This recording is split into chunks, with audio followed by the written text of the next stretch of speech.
resurrection and rebirth, the god Thoth, the god of high magic and wisdom, the goddess Isis, Horus, the gods who came to Egypt bringing a knowledge of the divine origin of civilization with them and an understanding of how to live, of what life really means. And they encoded that in monuments, they hid it in chambers inside those monuments, and they passed it down through myth and scripture and culture, and it has reached us today, and it can still be understood. What do we know about the contents of the secret areas of, for example, the Sphinx? What do we actually know about what's in there? Well, one thing we know for sure is that licenses have been granted by the Egyptian government, by the Egyptian Department of Antiquities, involving a specific individual in that department, Zahi Hawass, who is the director of antiquities for the Giza Plateau. Licenses have been granted to 2 teams. Both of these teams are led by multimillionaires. One of them involves Florida State University. They are presently at the Great Sphinx of Egypt. They have $1 million worth of ground-penetrating radar and seismic equipment, and they are looking for chambers under the Sphinx. We already know and have known since 1993 that a large chamber exists at a depth of 25 feet beneath the front paws of the Sphinx. All right, Graham, that chamber was identified then. All right, hold it right there. We'll be right back to you. Graham Hancock is my guest. Don't move. Graham Hancock. Graham, if they were to open up this secret chamber or a series of chambers and they found this great library of information from the past, it would certainly smash all kinds of scientific paradigms, no question about it, but would it not, or would it, smash a lot of religious paradigms? Yes, there is a deep religious mystery involved in all of this, and it concerns the meaning of human life, and this is the matter that we address perhaps most centrally of all in the message of the Sphinx. The ancient Egyptians believed that their civilization had been bequeathed to them, that it was a legacy of beings that they called the gods. And the ancient Egyptians believed passionately in life after death. Indeed, for 3,000 years, they devoted their best minds to the consideration of no other issue than the issue of whether or not human consciousness survives death. And they believed that there was a way of living, a certain way of living in balance with the universe, which they called the law of Ma'at, the law of universal justice and cosmic harmony, which it was necessary for us to follow if we were to attain life after death. They believed that the soul was the immortal essence, and that the soul had been plunged into the material envelope, into the material form of the body, in order to undergo certain experiences that could only be had in the form of a human body. And indeed, they believed that the human body was a precious gift for the soul, but that we must not waste this gift. It's the view, certainly, of most Orthodox Christianity today, that salvation is to be achieved only through faith, that blind faith alone is enough. We only have to believe, and then we will move on after death to heaven. This was not how the ancient Egyptians saw it. They believed passionately that life is an opportunity, a precious opportunity for the soul to learn and grow, and that our fundamental mission here is to acquire knowledge.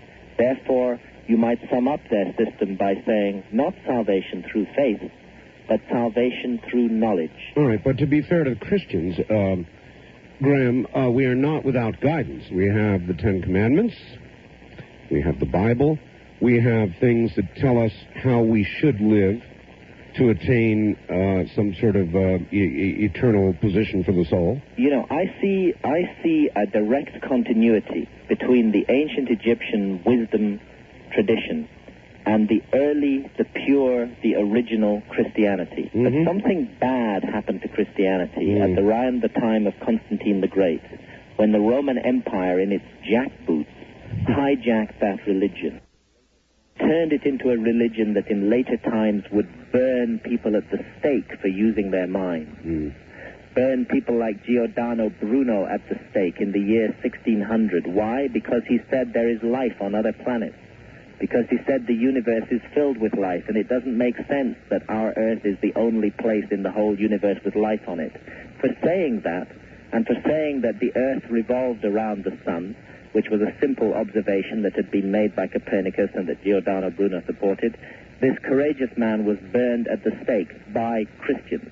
Christianity, through its hijacking by the Roman Empire and through the bureaucratic changes that were instituted in it at that time, became a religion of suppression of knowledge, in which knowledge was considered not to be a brilliant gift, but a danger, and anyone who sought after knowledge was seen as a threat to Christianity. Indeed, the holding of books was a crime punishable by being burned, I think. Indeed it was, and it was Christians, when they came to the New World, so-called Christians, who heaped up the manuscripts of the Maya, of that wonderfully civilized people of Mexico, of Central America, the Maya, heaped them up into piles 30 feet high and burned them in bonfires, thus wiping clean the memory banks of mankind in Central America, and who did the same thing in South America, destroying human knowledge simply because they felt that it conflicted with the teachings of the Christian faith, or should I say the Christian bureaucracy, because as I said a moment ago,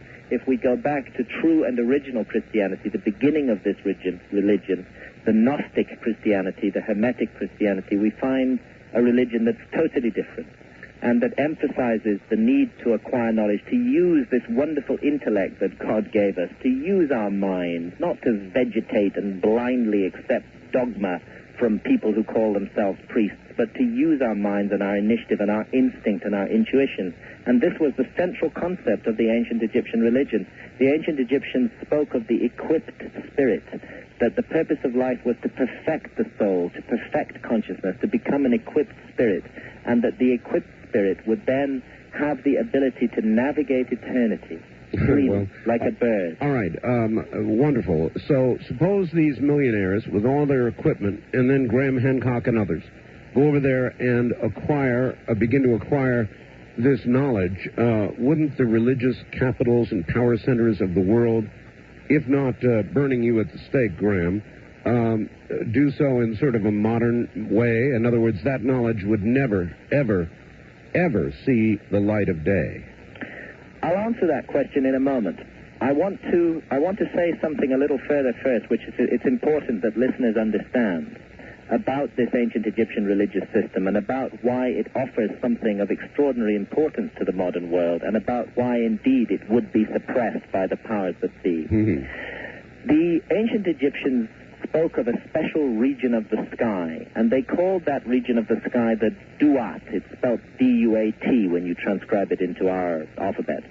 And this region of the sky consisted of two principal constellations, the constellation of Leo, which I spoke of earlier, correct, and the constellation of Orion, which I spoke of earlier, on either side of the Milky Way that the ancient Egyptians called the Winding Waterway.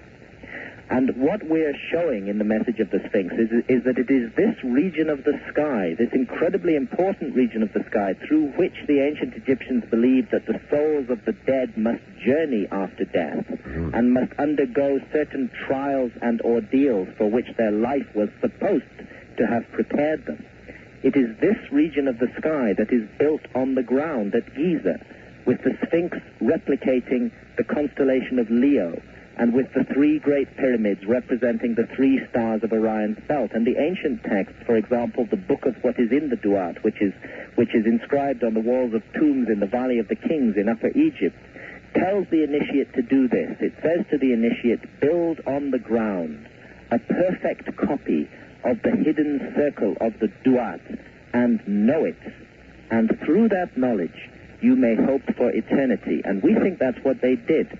The hidden circle of the Duat is a reference to these skies, this area of the sky hidden in time, hidden in the sky of 10,500 BC. And it is that sky that is built on the ground in the form of the Great Sphinx and the three great pyramids, with the Milky Way represented by the River Nile. Let me see if I'm grasping this, Graham. They felt that that was the pathway the soul would take. Yes. In what manner would these precisely built structures aid the soul? In other words, is it sort of a... They were a place of initiation. They were a place of preparation. They were a place in which the individual, the initiate, was immersed in darkness, in an underground labyrinth of corridors and passageways, to find his way, or her way, finally, to a place where an experience, where an encounter with a physical object, with physical records, with the books of the wisdom God's thought, as all the ancient texts tell us, an encounter would take place, and there knowledge would be revealed to the initiate that would be the knowledge necessary to pass safely through the duat after death. In other words, the ancient Egyptians believed that on death, unless one were properly prepared, the soul confronted a moment of terror and confusion and disorientation. And what they sought to do through the course of their lives was to prepare themselves for that moment so that they would be alert and awake and aware and ready to confront the challenges and the judgment that took place in the duat, because these were a people who believed that there was a reckoning and that everything we do in life is counted up, and that at the end of life, as we journey through the duat, we confront that reckoning in a scene that appears painted on tomb walls that is called the judgment scene. But when you translate the ancient Egyptian text exactly, they called this scene the weighing of words. And what you see is the soul in the judgment hall of Osiris, in one of these divisions of this strange parallel universe called the duat. And there the soul confronts a great scales. And on the scales, in one pan is weighed the heart of the soul, which symbolizes its immortal essence. And on the other is weighed the feather of truth. And the feather of truth must balance the heart. And if the heart is heavy with sin, or if the individual has wasted his or her life and never used it to accumulate experience and overcome challenges and difficulties, but just idled life away, yes, then the individual would face what they called the second death. And this was the ultimate end.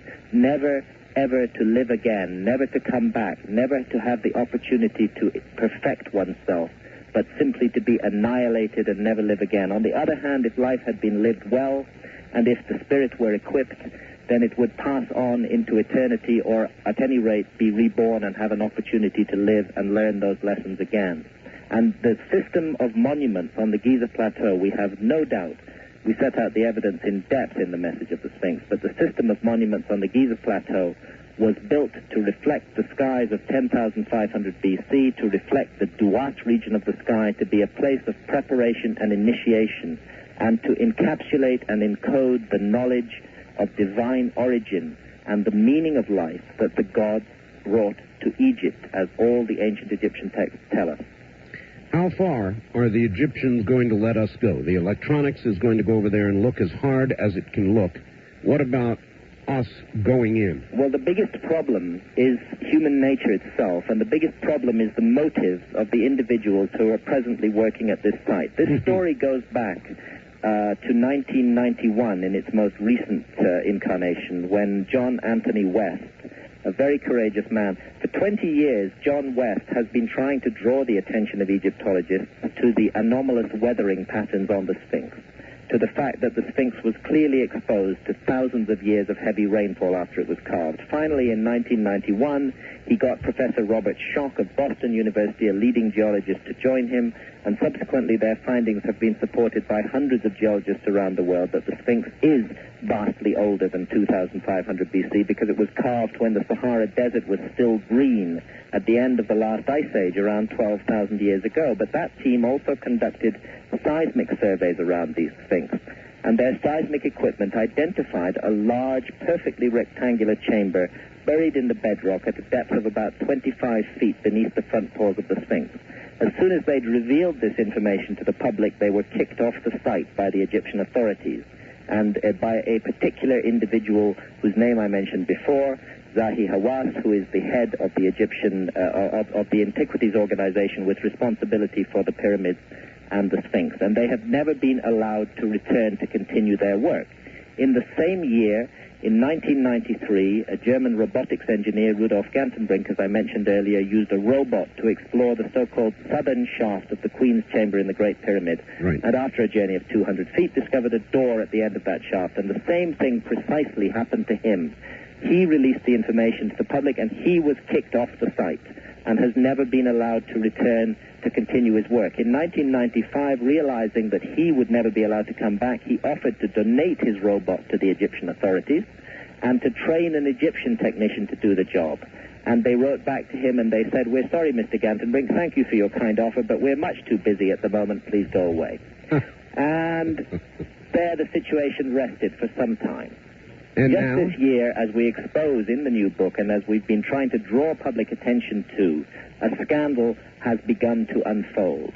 Two multimillionaires, one of them American, one of them Canadian, working through, in the case of the Sphinx, the Florida State University, because you need to have a university on your side in order to get a license from the Egyptian authorities, have been granted concessions, one team to open the chamber under the Sphinx and to search for more, and the other team to open the chamber inside the pyramid. And this work is happening now, and greed and ego and a private agenda and absolute secrecy surround this investigation. Robert Boval and myself were invited by the team working at the Sphinx to participate in their project. And this is a project that has been stolen from the original discoverer, John Anthony West. I mean, literally taken out of his hands by wealthy individuals and taken over by them. And these individuals asked myself and Robert to be part of their team because of our astronomical work, which pinpoints another chamber under the Sphinx. But they imposed two conditions on us. One was that we should write a letter condemning John Anthony West. This is like the Spanish Inquisition. Mm-hmm. And the other was that we should undertake to maintain absolute secrecy and not to reveal to the public anything that was found until the multimillionaire leading the team decided that he was prepared to reveal that information to the public. We rejected these absurd and outrageous conditions, and we're campaigning for an independent inquiry to be undertaken as to what on earth is going on. All right, well, the obvious question is, have they made a deal, a very specific deal with the Egyptian government regarding the flow of information? Well, it's certainly the case that a deal has been made with somebody. The central figure who appears in both these projects is Zahi Hawass, the Egyptian Antiquities Authority's official with responsibility for the pyramids and the Sphinx. He has been involved in both of them. The team working at the Sphinx have been making a video film of what they've been doing. In fact, they've had a professional film crew from Los Angeles with them, and the initial filming was done in December last year, and the initial filming alone cost $100,000. And we have been leaked a 7-minute video cassette that was made by this team, and the video cassette is most bizarre. It appears to be a promotional, in fact, when it was sent to us, they said it was a promotional video cassette. It appears to be a promotional video cassette designed to hook a major U.S. television network into some kind of ghastly stage, live, televised opening of a chamber under the Sphinx at very large expense. And appearing in this video cassette, very oddly, because of something that the narrator of the video text says, the video cassette says, I'll tell you what he says. He speaks of an American psychic called Edgar Cayce, who prophesied that the Hall of Records of the lost civilization of Atlantis would be discovered under the Sphinx in 1996. Appearing on this video, opening the video, in fact, is none other than our friend Zahi Hawass, this Egyptian official whose name I've been mentioning again and again, who's the man who controls the pyramids and the Sphinx, and who previously has spoken out very insultingly against Edgar Cayce and has condemned any notion that the Sphinx might have been built by survivors of Atlantis. And yet, mysteriously, this individual appears on this film, entering a tunnel at the rear of the Sphinx, which cuts down towards the chamber that we've identified with our astronomical work, and who invites the viewer to follow him down into this tunnel. And he says, tonight, live on your television screens, we will open for the first time this tunnel that has never been opened before. What is going on here is truly extraordinary. This is not decent science. This is not work in which the public can expect to be told the truth. Some kind of hidden agenda is operating behind the scenes. Millions of dollars are involved in it, and we're not getting the straight scoop. Rather. So you think there is a very public avenue they're going to follow altogether too public and not scientific enough, and a very private and separate agenda. Yes. The public avenue will come when it suits them to go public with the information. And in the meantime, they have absolute control and absolute secrecy over everything that they are doing. And what concerns us about this is whether, when they do finally choose to reveal information to the public, anything will be believed at all. The way that this research should be done from the beginning is under full public scrutiny, with no secrecy. It should be done completely out in the open, because these monuments are a legacy of mankind. And to have this secrecy going on, to have people being actually sworn to secrecy and not allowed to speak to anybody about what's happening there, the team who are working at the Sphinx have now been instructed not to speak to me or to Robert Bauval or John Anthony West or any of the others of us who are investigating this matter. To have this kind of secrecy going on, and yet at the same time to have some kind of carnival event being arranged for television in the next few months. I think I get the picture, Graham. Hold on. We'll be right back to you. My guest is Graham Hancock. He'll be right back. This is CBC. We have been carefully laying out the science and the theory behind the incredible structures known as the pyramids and, of course, the Sphinx. And we're going to talk a little bit about the Ark of the Covenant as well. But I've got a sort of overall question for you, Graham, and we do have to get to the phones eventually here, and that question is, were they to open this up and there was no interference, no secret deals, and we got the knowledge as it came out, what do you imagine, Graham, what do you imagine is in that material? Hundreds of references that have come down to us in known Egyptian texts, in the ancient Egyptian Book of the Dead, in the so-called pyramid texts that were carved on the walls of later pyramids, not the pyramids of Giza, but pyramids from about 2300 BC at Saqqara, south of Giza, the Book of what is in the Duat, the coffin texts, and others of these amazing ancient Egyptian funerary and rebirth texts. Tell us what will be found there. They tell us that it's an extraordinary secret, that it concerns the wisdom of the gods Thoth and Osiris. And Thoth was the god of high magic and wisdom. They called him the counter of the stars. He was known in later times by the Greeks as Hermes. And a tradition passes down from the earliest times in ancient Egypt up to the present day, a tradition that was somehow picked out of the ether by that American psychic Edgar Cayce, who spoke of the Hall of Records of Atlantis concealed under the Sphinx.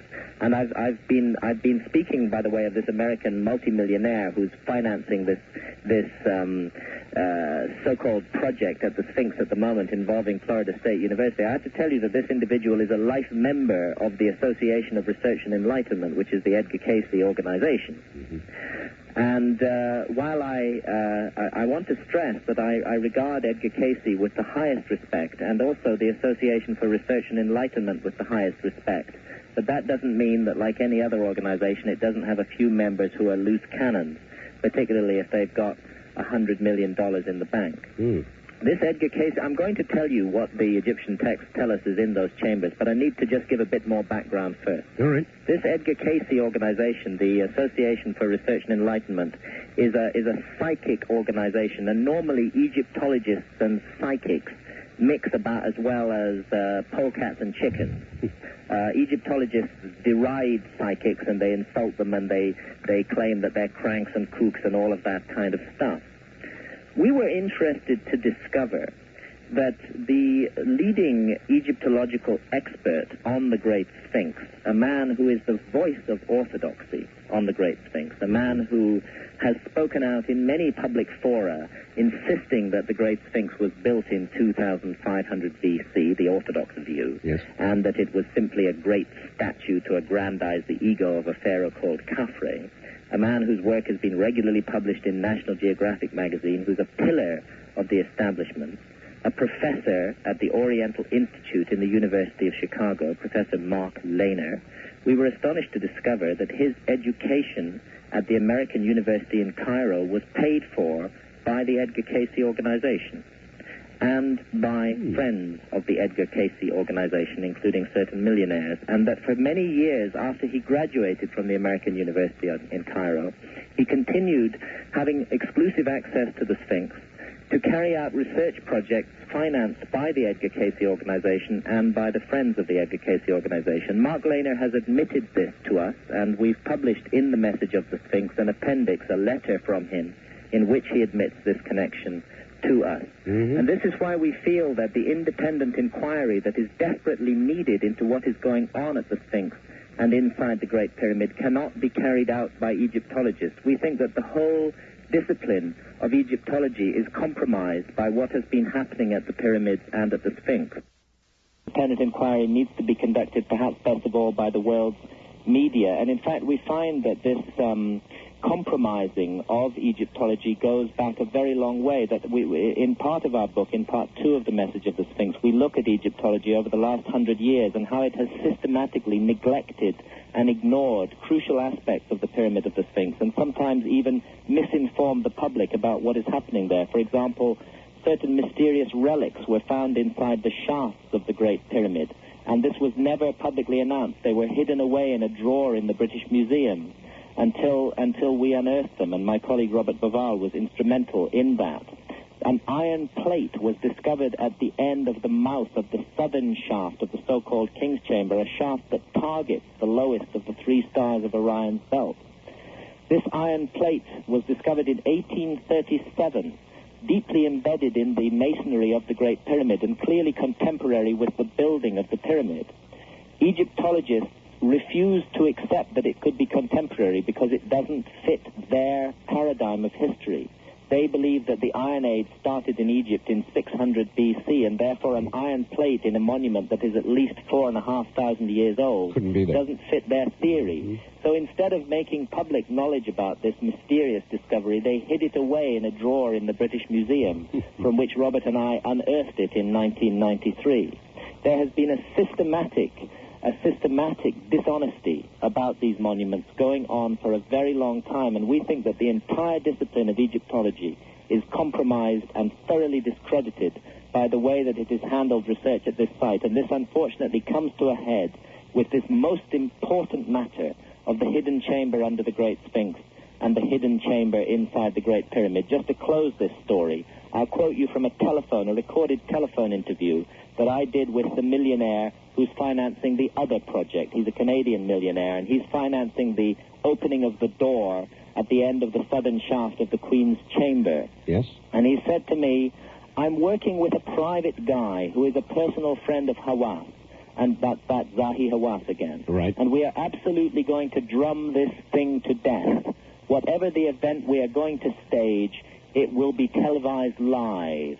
And he says that they're looking to raise $10 million from the United States television networks for this so-called live opening of the door. In other words, the Great Pyramid, the last surviving wonder of the ancient world, and perhaps its last and greatest secret, the contents of a hidden chamber, has been sold to the highest bidder. And this monument, the research in this monument has been delayed for 3 years for reasons of human greed and ego. Okay, having said that, Graham, at the same time, you called for media coverage. Yes, we're calling for media coverage, but the research must be done openly and honestly. It can't be done. There must be no commercialization. There must be no hidden agenda. There must be no secrecy. Do you think a network is going to put $10 million into the opening of a door that they have no idea what is behind it? Wouldn't that be the ultimate anticlimax, the anticlimax of the century, if that door were opened and there was nothing behind it? They want to look behind there first. The secrecy that surrounds the research that is going on at the Great Pyramid and the Great Sphinx at the moment is so intense that nobody knows what's going on. These teams have exclusive access to these two matters. They are doing what they like with these monuments. The entry fee is large sums of money, and the public are not being told what is happening there. And this is what we're outraged about, and this is why we're campaigning for this work to be stopped, dead in its tracks. The Egyptian government needs to be embarrassed into stopping this work. There needs to be a pause, and then new research needs to be started. A project has been proposed through Boston University and Princeton, and this project would be done in a scientific manner with full public scrutiny. And so far, this project has been entirely ignored by the Egyptian authorities, and we wonder why. All right, Graham, if there is this great staged commercial opening, Do you think it will be the first opening, or will there be a bit of a private pre-opening and extraction? I think it's certain that there'll be a private pre-opening. Yes. And I think it's possible that the mine will be salted. This is perfectly possible under the present circumstances, and nobody will ever know the truth if these projects are allowed to continue in the present manner. This is what is so disturbing about this. That's a very serious charge. The mine would be salted. It is possible that the mine will be salted. And individual who... It is possible. I'm saying it's possible that it will be salted and what because would you, of the secrecy. Yes, and what would you imagine they would salt it with? Well, let me tell you that Zahi Hawass, the individual who has been involved in granting these licenses, recently made an announcement in the Egyptian press concerning the work that is being done around the Sphinx and the secret tunnels under the Pyramid Plateau. And he said that he expected them to find a large statue of the pharaoh Khafre there. Mm-hmm. The pharaoh who is favored by Egyptologists. So you think it's being chiseled out as we speak? I'll leave it to our listeners to make up their own minds on this matter. But unfortunately, the situation has just become so messed up by all these worst aspects of human nature, by greed and ego and secrecy and power, that we aren't going to get the truth unless the work is stopped and the project is started again in a clean and honest and open manner. All right. There are many people who think that, for example, Rome, the Pope, has knowledge generally of what will be found, what is in there, what secrets are in there, some sort of general knowledge, and this has been passed from Pope to Pope to Pope. Is that possible? Well, let me tell you what the ancient Egyptians said. They referred, as I mentioned earlier, hundreds of times to a great secret concealed there. And there was a kind of initiate's quest that appears to have been undertaken by the pharaohs themselves, by the Horus kings of ancient Egypt, for this great secret. Mm-hmm. They spoke of the books of Thoth, the books of the ancient Egyptian wisdom god. And can I read you a couple of short passages from the ancient text? Fire away. In one of these, Thoth is known by his Greek name, Hermes. Such was all-knowing Hermes, who saw all things, and seeing understood, and understanding had the power both to disclose and to give explanation. For what he knew he graved on stone, yet though he graved them onto stone, he hid them mostly. The sacred symbols of the cosmic elements he hid away, hard by the secrets of Osiris, keeping sure silence that every younger age of cosmic time might seek for them.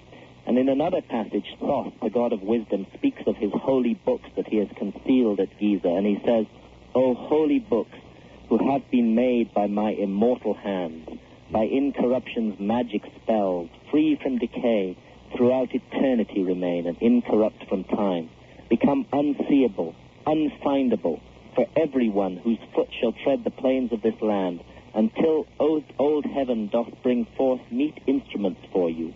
What instruments, we wonder, might lead to the recovery of unseeable and unfindable secrets concealed at Giza? Could it be ground-penetrating radar, seismic equipment, a robot with a video camera mounted on the front of it? The last passage that I'll read you is just 3 lines long, and it speaks of the ancient name by which Giza was known, which was Rostau. And Rostau means, and it's very mysterious, it means gateway to the stars. This is the sealed thing, which is in darkness with fire about it, which contains the emanation of Osiris, and it is put in Rostau. It has been hidden since it fell from him, and it is what came down from him onto the desert of sand. It means that what belonged to him was put in Rostau. Hundreds of references in the ancient Egyptian texts speak of a great secret concerning the divine origins of their civilization, written records that refer to that time and that refer to the mystery of the meaning of life and of life after death associated with the god Osiris. I think that what's hidden there is a matter of extraordinary importance for mankind today, and that's why I feel so passionately and so strongly about what is happening at that site. I understand. A contemporary caveat for you. Did you see a movie called Stargate? Yes, indeed. I saw Stargate. Good. And I saw the first 12 minutes of Stargate, which are about the only minutes of the film that are really any good. Uh-huh. And in those 12 minutes, the researchers of that film had clearly got into the latest work because they spoke of the connection with the Orion correlation. Exactly. And they spoke of the geological weathering of the Sphinx. So that film, in a way, was up to date. And we find it interesting that they called the film Stargate because not many people know that Rostau, the ancient name for Giza, does literally mean gateway to the stars.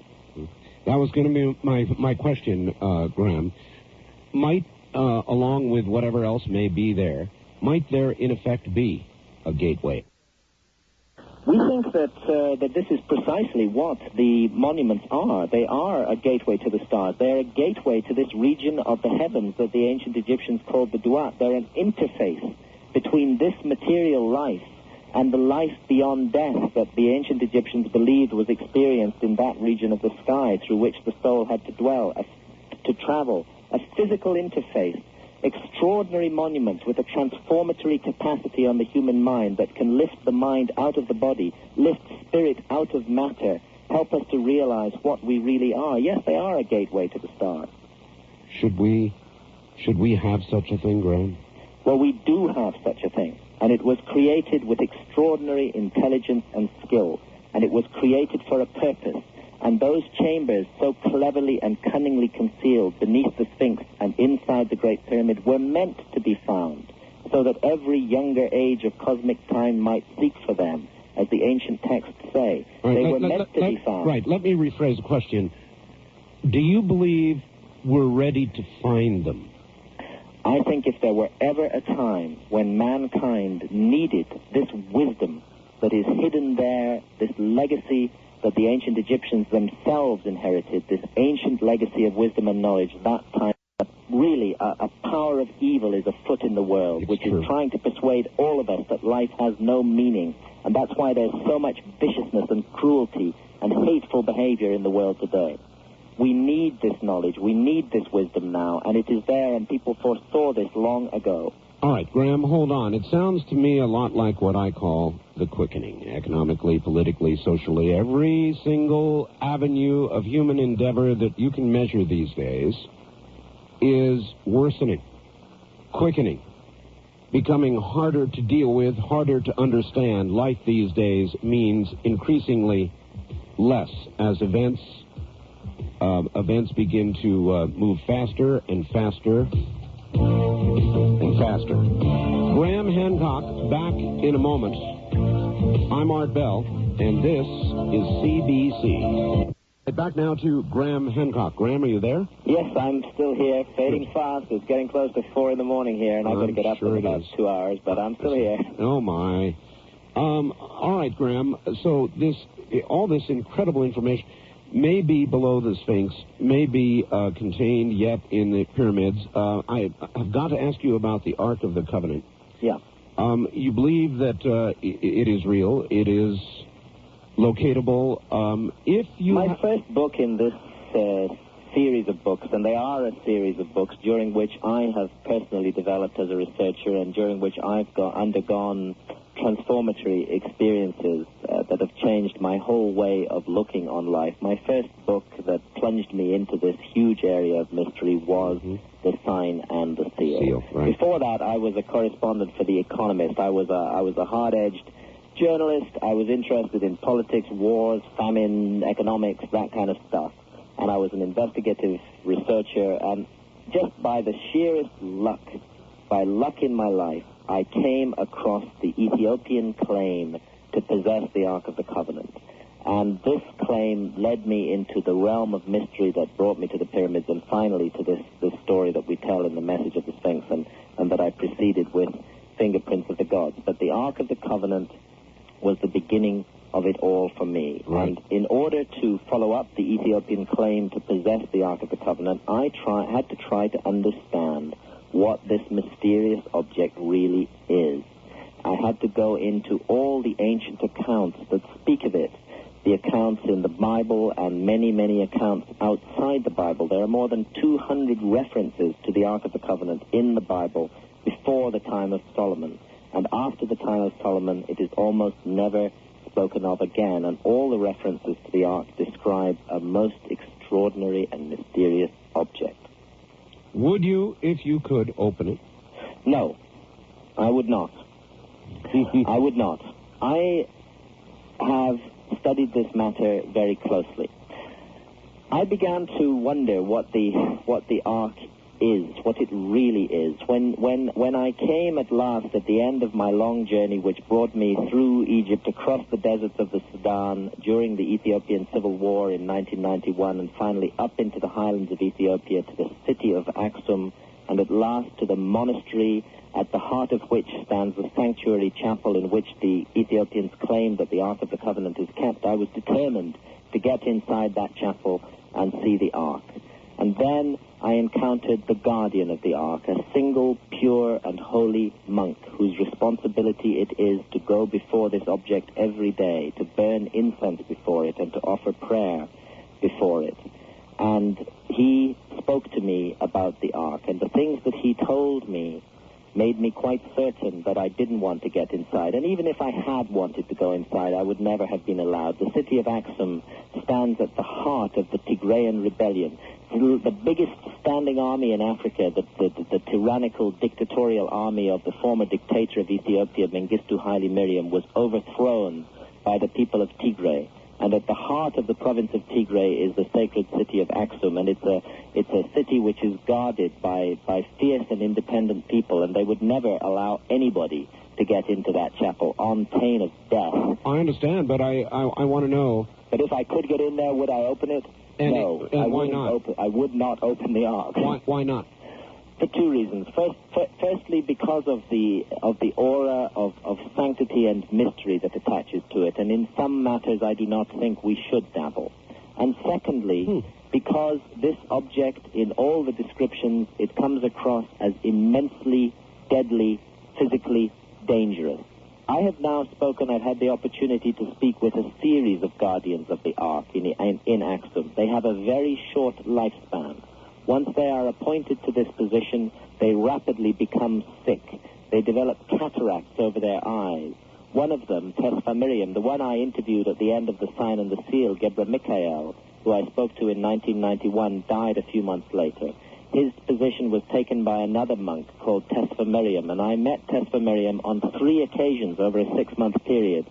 And we visibly saw him shrink in size, and we saw the cataracts milk over his eyes and cover his eyes. And we asked him why, what was doing this to him.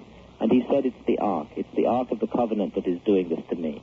We asked him how he felt when he'd first gone into its presence. He said, I trembled with fear, and I tremble still. And I said, why? Why do you tremble? And he just looked at me straight and level in the eyes, and he said to me, the Ark is a thing of fire. And all the ancient traditions speak of it as precisely that, an instrument of enormous power and deadly danger. I think it's another one of these legacies of a great lost civilization, a legacy of a science and a knowledge that we do not understand today. I found that there are descriptions of identical objects in ancient Egyptian tradition. One, for example, is called the Box of Ra, and Ra was the ancient Egyptian sun god. This was a golden box, just like the Ark, and it was said to contain a series of objects, including a rod or a staff, which is also said to be inside the Ark. It was apparently hidden away in a fortress on the eastern frontier of Egypt, and thousands of years after the time of Ra, an Egyptian pharaoh sought to open it, and as they lifted open the lid of this box, a bolt of fiery energy shot forth from it, and everybody who stood around it was killed. Precisely the same thing happened again and again with the Ark of the Covenant in the Bible. How are you sure, Graham, that going through that metal door at the Sphinx wouldn't leave one roughly the same way? Because what is concealed there was meant to be found. Because these were repositories of records and traditions, not instruments of war and death. The Ark of the Covenant, in every description that has survived of it, sounds like an instrument that was designed to kill people. And that's what the Israelites used it for. That's what Moses and the Israelites used it for when they traveled to the Promised Land, when they knocked down the walls of Jericho with it. That's what it did to the Philistines when they briefly captured it. The Bible says the hand of God lay heavy upon the Philistines. This was an instrument designed to do damage and harm. Indeed. Well, yes, but the chambers under the Sphinx and the chamber inside the Great Pyramid were designed to contain records and tradition and information and secrets and wisdom. and these were intended to be found. You do not build a 200-foot-long shaft, 8 inches wide and 8 inches high, rising at an angle of 39 degrees through a 6-million-ton monument, leading to a door with 2 handles, unless it is your intention that at some time, at the right time, when the time is right, that door should be opened. All right. Quickly, the work of Mr. Hoagland regarding the monuments of Mars and how it relates to what we have here on Earth that we've been talking about tonight. Well, the first point to make is that what we have here with the monuments of Mars is a testable hypothesis, and testable hypotheses are very desirable in science. Science rests on the notion of ideas that can be tested out, and Indeed. This is an idea par excellence that can be tested out. We do not need to speculate any longer about what those curious forms and patterns on the surface of Mars are, which appear to be a group of pyramids and the face of an enormous Sphinx about a mile long, gazing straight up at outer space. These first were shown in photographs taken in 1976 by the Voyager mission. Yes. And there is a possibility that the photographs are simply revealing tricks of light and accidents of erosion, and this is the NASA story. This is what NASA says. It's possible, let's face it, it's possible that that's what these things are, but it's also possible that they're artificial. And Richard Hoagland has put together an enormous amount of evidence which compellingly suggests that they are artificial. Now, I don't want to speculate about it. I want the work to be done. I want the research to be done. I want, and I think the American public would want, NASA to make sure that the 2 vehicles being launched and sent to Mars this year, one an orbiter and one a lander, take a close look at that area on the surface of Mars where these structures appear. These spacecraft are being financed by American public money.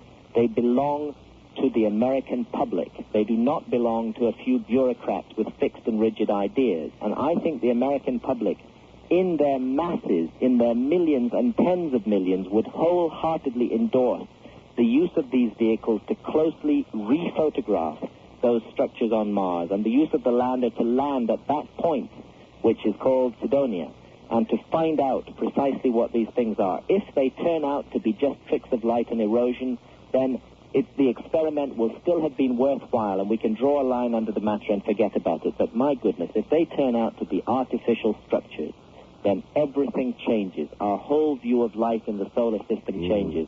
Another great mystery opens up. And that's what we're supposed to be doing. That's what human curiosity and intelligence are for. We're supposed to be finding out what we are, why we're here, our place in the universe. And we should be looking with urgency and intelligence and curiosity. We should be looking with interest at these things and finding out what they are. And it stuns me that the bureaucrats at NASA have never allowed this further work to be done. I think it's extraordinary. I think it's bizarre.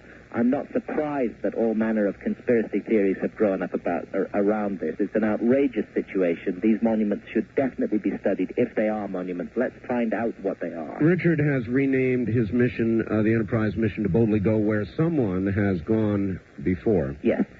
And that would make sense. Now, Richard and I find common ground not just on the matter of suppression of knowledge. Yes. At the Giza site and in the issue of the monuments of Mars, but also in another intriguing possibility, that we may not be looking at the work of extraterrestrials here.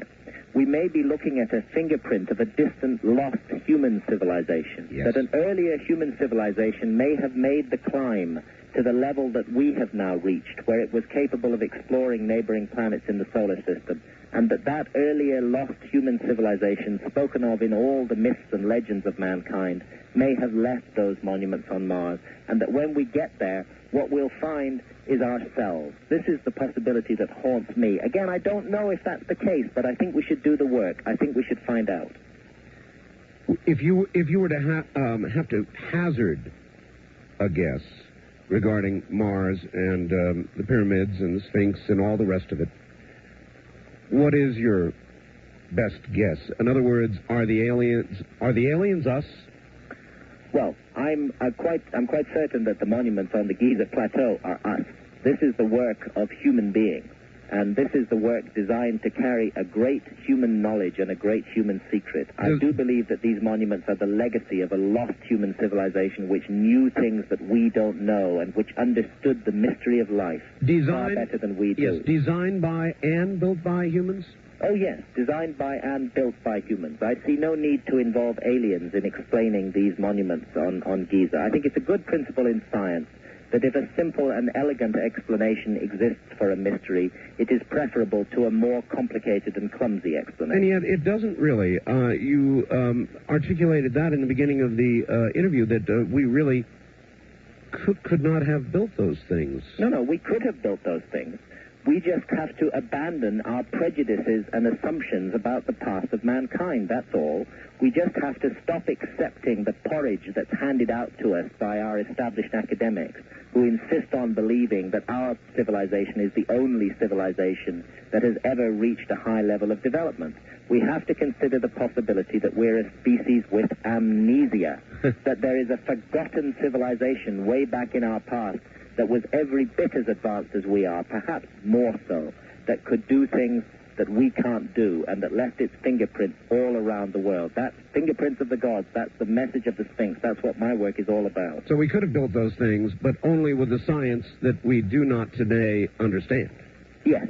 We're looking at evidence of something we do not understand here, but that doesn't mean that it isn't human. When do you suppose, Graham, we will know the truth about the Sphinx? In other words, is it going to plow forth with this big commercial venture despite your protests? I think that I see evidence all around me that public outrage about this matter is mounting. And I think that the Egyptian authorities are going to have to stop these outrageous projects that are taking place at the pyramids of the Sphinx at the moment. And I think they're going to have to consider the other applications for projects. As I say, a joint one from Boston and Princeton has been put in, and that one would be conducted with full openness and public scrutiny. What is the timeline if we don't get it stopped? The timeline, if we don't get it stopped, the clock is ticking very fast right now. These teams are working at those sites at the moment, and we don't know what they're doing. We don't know what is happening there. We don't know what may be being removed already from chambers under the Sphinx. We don't know what may be being put back into those chambers. All these are speculations, but anything is possible when research is being done under conditions of extreme secrecy. That's why I think it's essential that these projects get stopped fast, before this mess gets any bigger and any deeper. Well, who stops it? And the Egyptian government is the sovereign power in Egypt. Yes. They have the power to stop this if they want to do so, but they need to be persuaded. They need to be persuaded to stop it. Very powerful, wealthy individuals are behind these projects. They seem to have connections to certain high officials in Egypt, particularly the official whose name I mentioned earlier, Zahi Hawass, who's responsible for the pyramids and the Sphinx, and higher-up figures in the Egyptian government have to take the necessary steps. This will happen if a public inquiry is called for, if the public of the world, if our mass media, all our television programs, so-called investigative TV, newspapers endlessly regurgitate the standard egyptological line. Let them consider that they may be looking here at a vastly bigger story than even the opening of Tutankhamun's tomb in the 1920s. That they have a responsibility to investigate this story. If they investigate it, if they put the individuals under the spotlight, if they ask them harsh questions and demand answers, if they inquire into this, then the veil of secrecy will be lifted and these projects will be stopped, and then we have a possibility for proper research to be done. All right. Should this be a matter beyond Egyptian nationalism? Yes, it should be a matter beyond Egyptian nationalism. As many enlightened Egyptians have said, they are the stewards of these monuments, but these monuments belong to the entire world. They are a legacy of the whole of mankind. They belong to all of us. Egypt has the privilege and the honor to be the stewards of these monuments today, and they should look after those monuments well, and they should consider the meaning and the importance of those monuments, and that's why they should stop these ghastly projects at that site at the moment. All right, Graham, I think we've done it, and it's getting close to time for you to get a little bit of sleep before you do whatever you're going to do next. Where are you going to be? Where can people see you or hear you? Well, I'm going to be I'm going to Dallas I'm going to St. Louis. St. Louis, is that how I pronounce it? That's close enough. I'm going to St. Louis first, and I'm going to be giving a talk tomorrow night, or rather this night, because we're now already in Wednesday, aren't we? Yes. Wednesday, the 19th of June, at a bookshop called the Library Limited in St. Louis, between 7 o'clock and 8:30. That's at 7700 Forsyth Street, St. Louis. Yes, okay. That's on Wednesday, the 19th of June. And then on Thursday, the 20th of June, I'll be in Dallas, Texas, right, at Borders Bookshop. And I'll be giving a talk. Again, these talks are given with slides, and I give a detailed exposition of the content of the message of the Sphinx. And at all these talks, I make a detailed announcement, more detailed than I can do here on the radio for legal reasons, a detailed announcement concerning what is exactly happening at the pyramids and the Sphinx today as we speak. So the talk I'll be doing at Dallas will be between 7 o'clock and 9 o'clock at night on Thursday, the 20th of June, at Borders Bookshop, and that's 10720 Preston Road, Dallas, Texas. And so that's Thursday, the 20th of June, and then Wednesday, the 19th, I'll be in St. Louis at the Library Limited, 7700 Forsyth Street. And then I'll also be doing a talk in Los Angeles a few days later, and I'm just trying to dig that one out. All right. Well, we're almost out of time. Yeah, so... I'll be doing a talk in Los Angeles as well, but my publishers would be able to give the details. They're Crown Books in New York. All right. Wonderful. Graham, it has been a pleasure, an absolute pleasure to have you on. I've been wanting to do it for a long time, and now it has been done. Yeah, I'm really glad it happened, Art. It's been an excellent evening's conversation. I've very much enjoyed it. Thank you so much for having me on the show. Take care, my friend. Get some sleep. Thanks a lot. Graham Hancock. Told you we'd do that. Now we've done it. I'm Art Bell, and we will be right back. You're listening to 790 KABC Talk Radio.